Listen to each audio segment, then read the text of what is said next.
Jaod bura mar Arieda Otiende Amollo wacho ni dwond bura mar ODM nitiere lai makare mar loso winjruok motegno, kolero ni ODM en dwond bura maduong' manikod nyalo mar kelo ber ne Jo-Kenya kokalo winjruok manyien.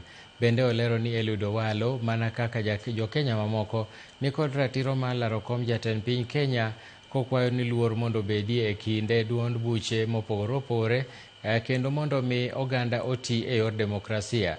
Kata kamano okoni e gwenge ma Kaluo ODM kende kaka duond bura margi ema gibiro luwo.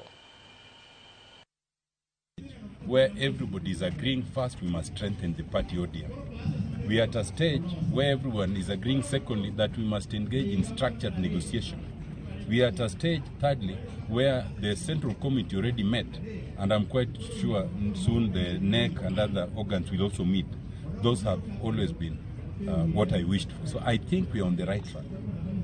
Anyone who wants to vie for president is free to vie.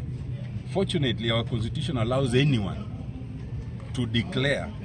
You can run as an independent, you can run on your party, because running is not the difficult part.